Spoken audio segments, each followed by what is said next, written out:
warahmatullahi wabarakatuh. My name is Awalia. I am from English Department Class D of West Sulawesi University. And in this case, I want to explain for you guys about the history of English language.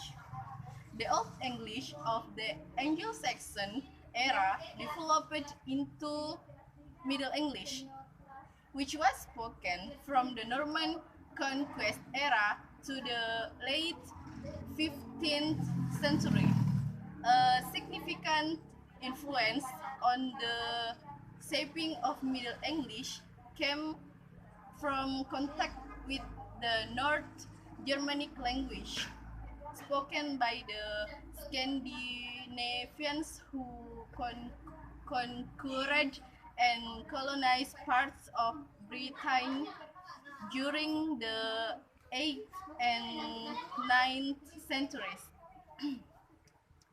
This, this contact led to much lexical borrowing and grammatical simplification.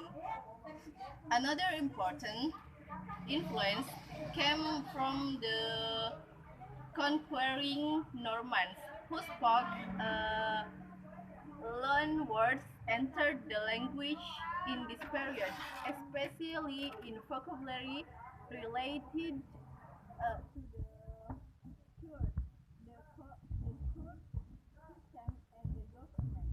The system of orthography that was established during the Middle English period is by and large still in use today. Later change in pronunciation, however, combined with the adoption of various correct spelling, means that the spelling of modern English words appears highly irregular. Early modern English, the language used by Shakespeare, is that from around 1050.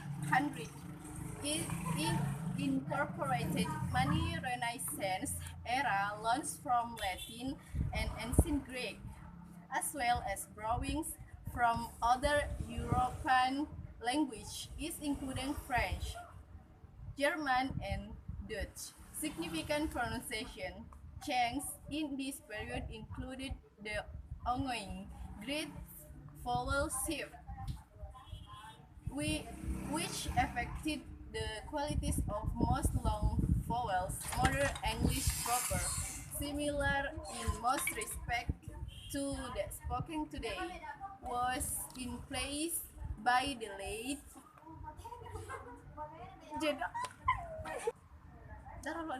the English language come to be exported to other parts of the world through British colonization and is now the dominant language in Britain and Ireland, the United States and Canada, Australia, New Zealand, and many smaller former colonies, as well as being widely spoken in India, parts of Africa, and elsewhere, partly due to United States influence.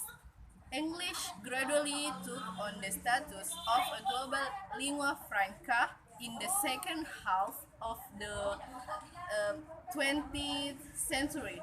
This is especially true in Europe, where English has largely taken over the former roles of French and much earlier Latin as a common language used to conduct business and diplomacy, share scientific and technological information, and otherwise communicate across national boundaries. The efforts of English-speaking Christian missionaries Old English consisted of a diverse group of dialects, reflecting the varied origins of the Anglo-Saxon kingdoms established in different parts of Britain. The Late Saxon dialect eventually became dominant. However, a greater input to Middle English came from the Anglian dialects, global variation among different English dialect and accent remains significant today. Scots, a form of English traditionally spoken in parts of Scotland and the north of Ireland, is sometimes treated as a separate language. Okay, I think that's all, guys. Thank you very much. Assalamualaikum warahmatullahi wabarakatuh.